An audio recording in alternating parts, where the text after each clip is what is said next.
Good morning, baseball way of lifers. Happy Monday, happy new week to you, and happy closer to opening day we are.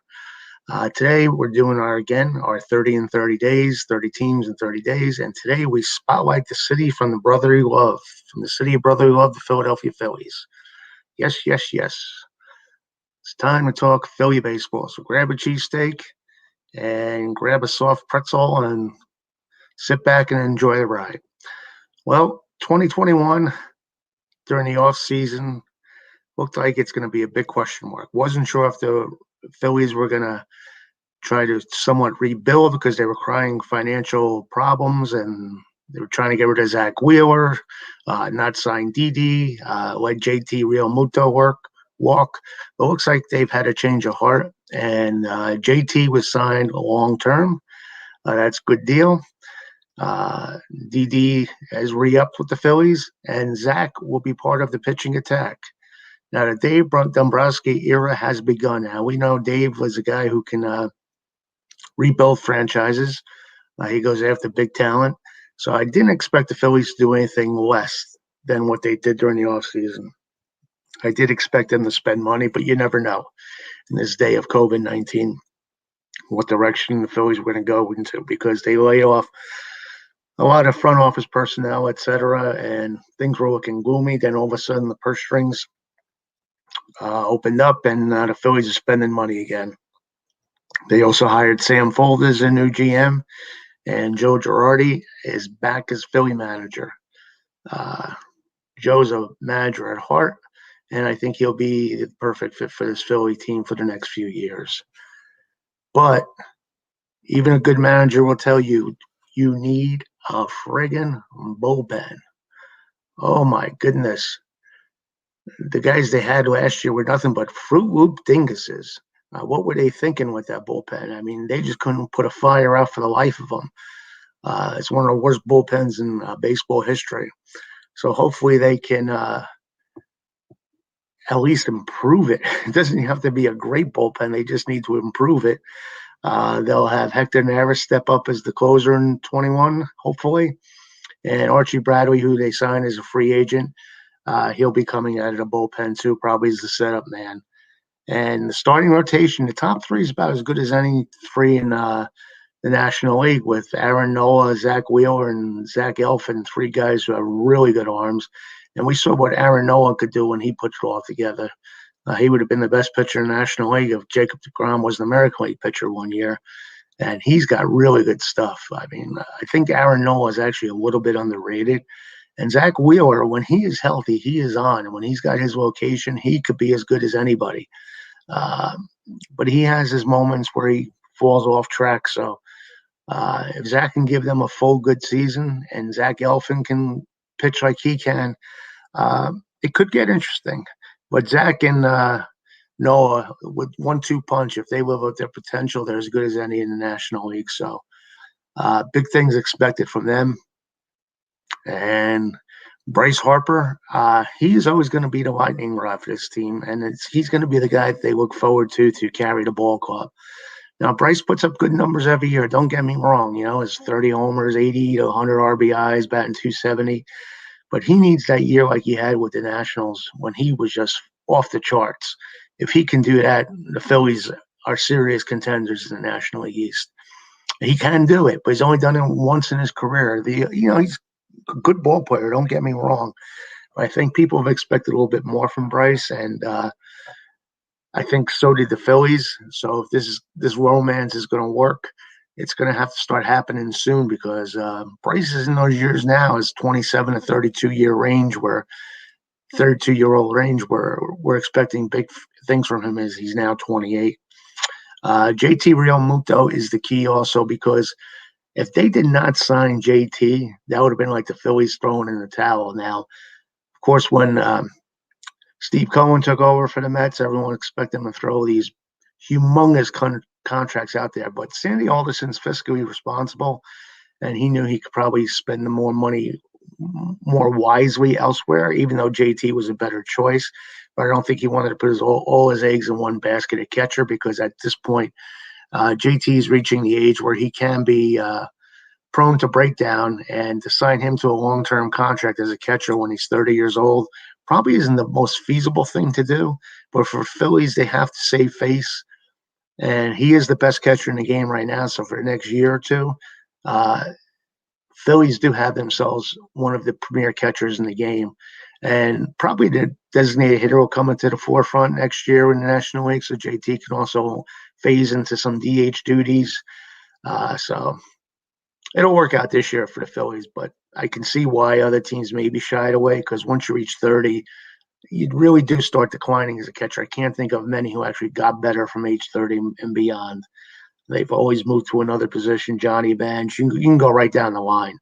It just takes its wear and tear on you. Rhys Hoskins came on swinging like Babe Ruth. They're going to need him to start hitting some long ball. No doubt about it. Rhys can pop it, but he's really starting to go downhill in the last couple of years. I don't want to say downhill, but to me, he's still a serious threat. And when you combine him and Bryce in that lineup, you can't ask for two better power hitters. I mean, they may have to do research on that. There probably are some out there, but that 1-2 punch can hit you anywhere from 60, 80 homers a year if they're on. So hopefully that can work out where Rhys gets back to his greatness. And DQ Gregorius, solid shortstop. They would have been hurting if they didn't have him this year. So it's good to see DD back in the fold. And I've always admired DD. He has a clutch bat that people don't appreciate. So they didn't necessarily have to go out and get players. They need to tune up what was their bad situation with the bullpen, and maybe the starters, if they all come through, can come and turn the team around a little bit. But just signing JT and DD was a big deal, I think, and they did the wise move there. Now, before we go any further and give you the projected lineups for the Phillies, let's talk about the Phillies' history. Did you know that the Phillies are the oldest continuous, same name, same city franchise in American professional sports? Yes, the Phillies are an American mainstay, and they are much part of the Philadelphia fabric as anything. You mentioned Philadelphia, you always think of the Phillies. The A's moved on, and the A's had some good teams in the early 30s, and you would think that they would have ruled the town because the Phillies never won anything. But the Phillies are here, and they're beloved by their fans. The fans can turn on them quick, but they are beloved in Philadelphia. Very emotional support, a lot of emotional support for the Phillies from their fans. Now, they've won 2 world championships. And yes, they've even done it in my lifetime. And I remember them both vividly. So to me, I don't have this stigma of the Phillies always being a losing ball club, because in 1980, that was a hell of a World Series when they beat Kansas City Royals and George Brett, who was having an all-world season that year. And then they beat Tampa Bay in 2008. And they had a great lineup in 2008. You go to Utley, Howard, right down the line. I mean, it was a fun ball club to watch back then. A lot of people, and don't forget Jimmy Rollins with his cockiness, and when he made a prediction, he usually came through on it. And they were great leaders and a fun ball club. And Citizens Bank used to be packed every night, which shows you that you put a good product out, the Phillies will support it, and it's a great baseball city. Now, since the first modern World Series was played in 1903, the Phillies played 77 consecutive seasons and 97 seasons from the club's establishment before they won their first World Series.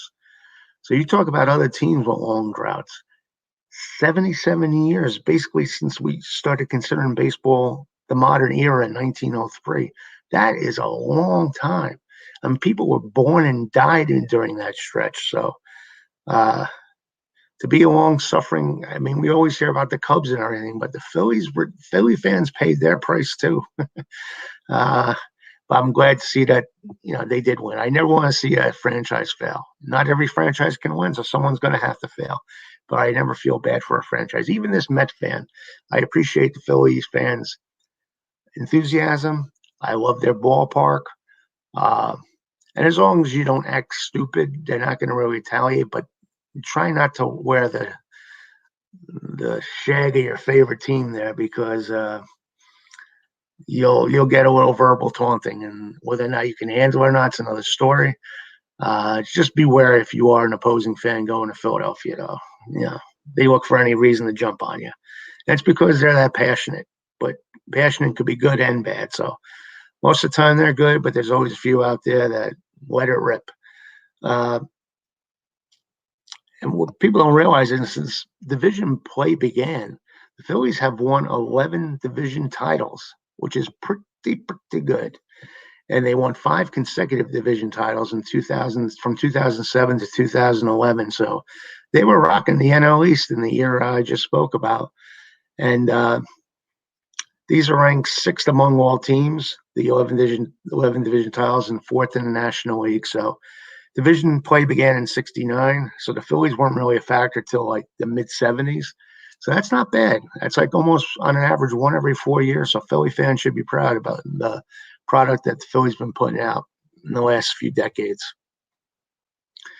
Like I said, they're a franchise basically connected to futility, and they were the first sports franchise to amass over 10,000 losses. Wow, that's a lot of losses. But that's what happens when you've been around a long time, I should say.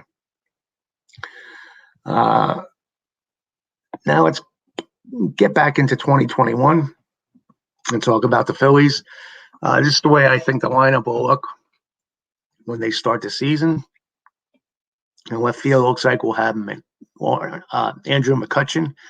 And who doesn't love Andrew? He's good for the game, and he had some phenomenal years for the Pirates. And I think he's a positive contribution to the Phillies. And I say just let him keep playing. Great leadoff man. He's got pop in his bat. Pretty good base runner. I expect big things from Andrew this year. But the man I'm really expecting to carry his weight this year is Rhys Hoskins at first base. He'll probably be batting in the second hole, and they need him more than anything this year. You put him and Bryce Harper back to back, you got yourself one hell of a 2-3 punch in the lineup. So, and Bryce, like I said, I kind of put him down a little bit, I think, by saying he hasn't lived up to his potential, but he has a high bar to reach. But he is just a great player. I mean, he is. I mean, he gives it all on the field. I just think there was so much expected of him. And like I said, he is one of the – and Didi Gregorius, too, well, I'll get to him. He'll be batting, looks like 6th in the line, but shortstop. They provide a lot of pop for their position. So hopefully we can see more of that now this year in 2021. And JT Realmuto, solid catcher. Great bat in the lineup. Can't say enough about JT. Love watching him play. Alec Bohm, we'll see how he does, and I think he's going to be okay. He looks like a complete ball player. First-round pick, number 3 pick overall. And I think he will live up to the expectations, and he's going to be around for a long time. Like I said, Didi at short. I like Didi. Juan Segura at second base. Hopefully Juan can produce. He's a very good ball player. I like him at second base. And Obado Herrera is going to be the center fielder. Now, we probably could do a little bit better in center field. We mean Phillies and their fans. But I guess for now, Herrera will have to do. And on the bench, we got the man who does everything, Scott Kingery. They signed him to a nice little contract, and he'll be around. He's a good utility ball player. Could get a little bit more in the bat from him, but we'll see what happens there. Matt Joyce from Miami. Good utility man they got from the Marlins in the offseason. And then Andrew Knapp is the backup catcher, and Roman Quinn will do some backup duty in the outfield.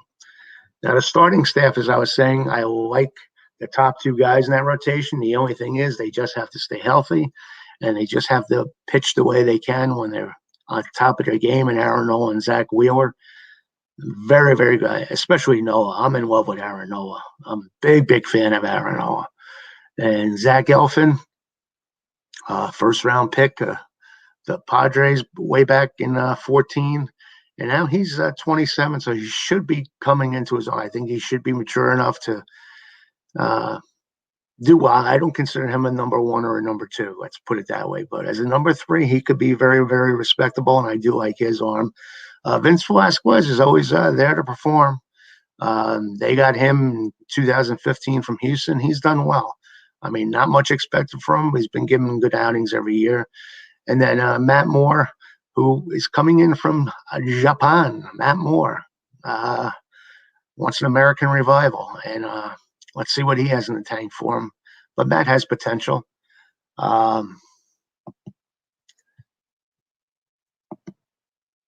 So like I said, the rotation 1 through 3, I expect big things from him. And 4 and 5, if Velasquez and Moore, whoever else can step up, can do well. There may be hope after all. But like I said, the starting pitching is only going to go so far. They're going to need the bullpen to come through. And Hector Neris is going to be the man.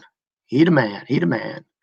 And given a full season again in 2021, I expect him to do very, very well.